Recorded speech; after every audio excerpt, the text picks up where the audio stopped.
Assalamualaikum warahmatullahi Iya, wabarakatuh. Kak. Waalaikumsalam Kami warahmatullahi kami dari kelompok 8 materi regresi linear. Jadi kita kali ini akan mempresentasikan apa itu regresi linear dan apa saja yang ada di dalam regresi linear. Jadi untuk yang pertama, coba saya share screen dulu ya.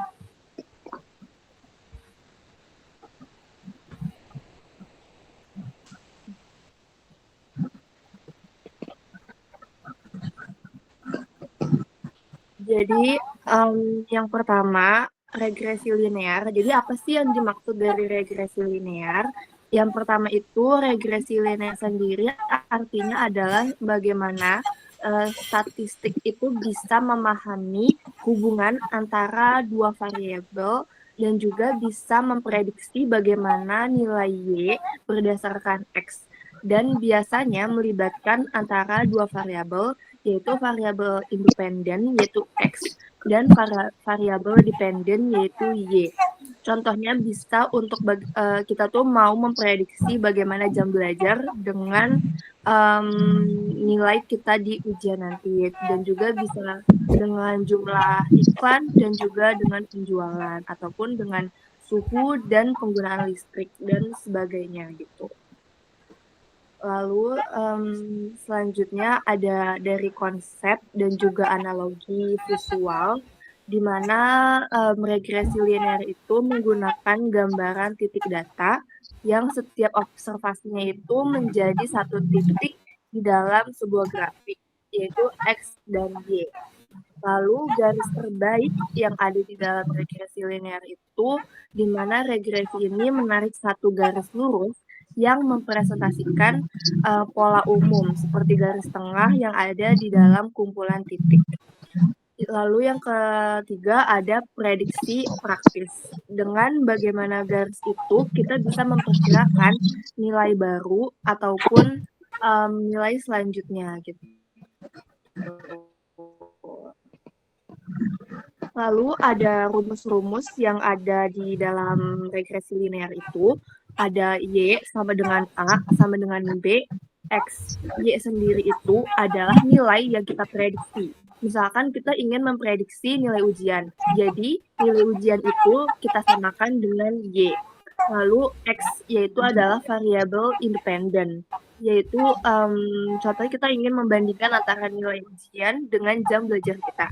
Berarti sama dengan X-nya ini itu adalah variabel independennya. Nah, kalau A itu adalah intercept, yaitu nilai dari Y saat X sama dengan 0. Lalu ada B ini sendiri adalah koefisien regresi, yaitu kayak gabungan dari perubahan rata-rata Y jika X itu bertambah 1. Jadi contohnya ketika kita ingin mengambil kayak Y sama dengan 40 ditambah 5X, berarti jam belajar kita itu kayak disamakan dengan 40, lalu nilai kita itu 5, ataupun bisa sebaliknya. Kalau misalkan kita nilai kita itu 40 tapi jam belajar kita di 5 kayak gitu. Berarti setiap tambahan dari 1 jam belajar itu kita poinnya bertambah 5 gitu. Lalu selanjutnya akan dipresentasikan oleh teman saya, yaitu Putri Zalfa Sabrina, tentang bagaimana syarat validitas data dalam regresi linear.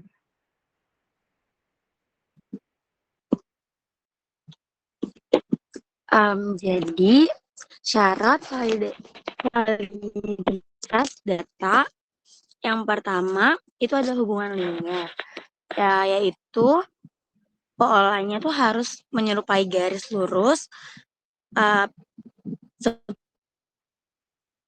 seperti periksa scatter plot. Yang kedua, meminimalkan outlier, yaitu dapat mendistorsikan garis, identifikasi dan tangani dengan cepat. Yang ketiga, residual normal. Itu error yang maksudnya itu nilai aktual prediksi. Sebaiknya didistribusikan dengan normal. Yang keempat, hormon skedastisitas. Yang itu harus konstan atau tidak semakin besar atau tidak semakin kecil seiring X tersebut. Selanjutnya, ada performa model. Itu tuh yang pertama ada R squared yang artinya proporsi variasi Y yang dijelaskan oleh X rentang 0 sampai 1. Contohnya R kuadrat sampai 0,80 yang artinya 80% variasi dijelaskan model. Yang kedua ada RMSI atau root MSI, akar dari MSI satuan sama dengan data asli hingga lebih mudah diinterpretasi. Nilai kecil sampai model lebih akurat. Yang ketiga ada MSI, yaitu artinya mean squared error, yaitu rata-rata kuadrat kesalahan prediksi. Semakin kecil akan semakin baik. Selanjutnya, tujuan dari penggunaan regresi linear. Yang pertama itu penjelasannya, memahami pengaruh variabel independen terhadap dependen, yaitu arah dan kekuatan hubungannya. Yang kedua, prediksi, yaitu memprediksi nilai masa depan berdasarkan data historis atau harga rumah dan penjualan. Yang ketiga, pendukung keputusan, yaitu berdasarkan kualitatif untuk strategi bisnis, kebijakan, atau intervensial. Selanjutnya akan dipresentasikan kepada teman saya, Miko.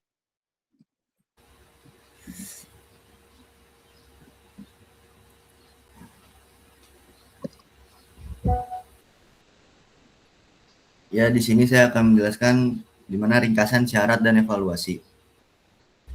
Yang pertama itu ada hubungan linear antara X dan Y atau check scatter plot. Lalu yang kedua ada hindari atau tangani outlier yang merusak estimasi. Lalu yang ketiga ada distribusi residual mendekati normal. Yang keempat ada variasi residual stabil atau homoskedisitas. Lalu yang kelima ada ukuran performa dengan R2, MSE, dan RMSE secara bersamaan. Yaitu memenuhi semua syarat ini untuk meningkatkan kepercayaan pada interpretasi, koefisien, dan prediksi model. Lalu selanjutnya ada contoh soal perhitungan. Yaitu data, yaitu jam belajar X, yaitu nilai Y, yang dimana 2 sama dengan 50, 3 sama dengan 55, 4 sama dengan 60, 5 sama dengan 65, 6 sama dengan 70, dan 7 sama dengan 75. Persamaan hasil fitting sederhana, yaitu Y sama dengan 40 tambah 5X. Lalu prediksi untuk X sama dengan Y bagi Y, 8 bagi Y sama dengan 40 tambah 5. 8 sama dengan 80. Jadi nilai diperkirakan itu 80. Terus di sini ada plot datanya, fit line, equation, dan predict. Itu keterangan diagram menunjukkan proses singkat, visualisasi titik, garis regresi, dan titik prediksi. Kesimpulan intinya, regresi linear adalah alat sederhana, namun kuat untuk menjelaskan dan memprediksi hubungan antar variabel. Lalu kendalan model bergantung pada pemenuhan asumsi, yaitu linearitas, normalitas residual, homoskedastisitas, dan yang terakhir minim outlier. Lalu ada gunakan metrik seperti R2, MSE, dan RMSE untuk menilai kualitas model. Dengan praktik yang baik, validasi data, pengecekan asumsi, dan evaluasi metrik, regresi linear menjadi dasar analisis yang berguna di banyak bidang. Lalu yang terakhir ada penutup dan langkah berikutnya.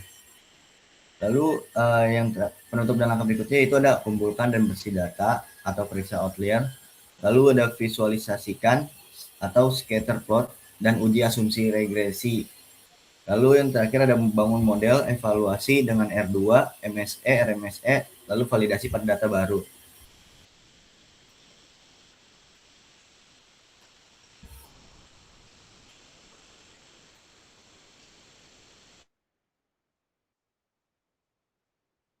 Oke, jadi sekian dari presentasi kita kelompok 8 tentang regresi linear. Apakah dari kalian ada yang ingin bertanya terkait regresi linear?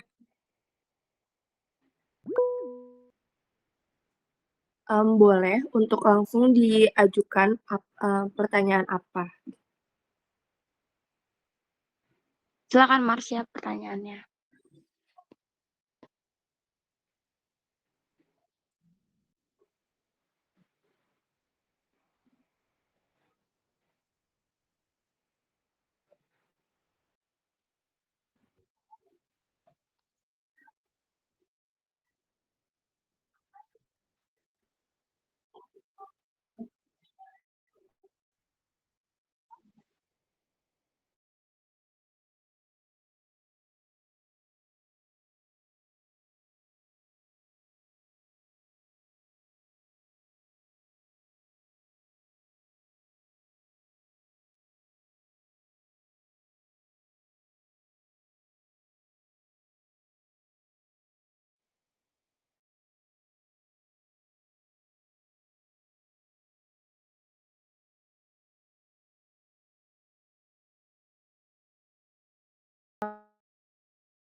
Kayak memprediksi hubungan antar variabel dan juga bisa digunakan ketika kita ingin menguji pengaruh suatu pada variabel yang lainnya. Jadi mudah untuk kita pahami.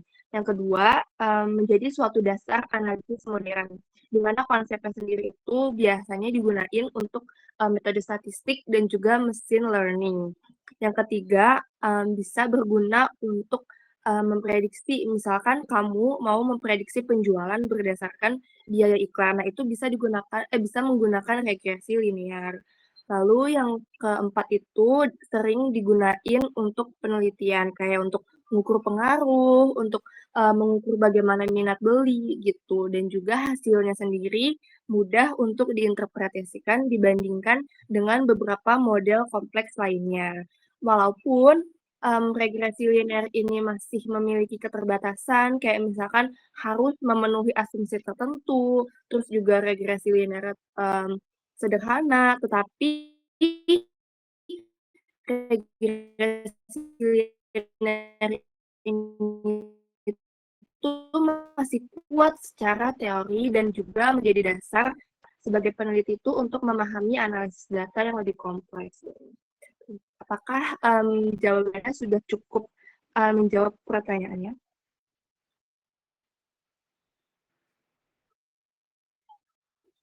Terima kasih. Apakah ada pertanyaan lain mungkin? Kayaknya nggak ada ya.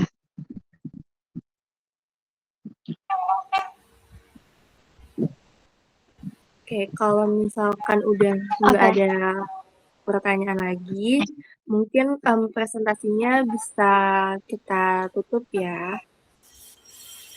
Oke. Sekian terima kasih dari kelompok kami. Kurang lebihnya mohon maaf. Wassalamualaikum warahmatullahi wabarakatuh.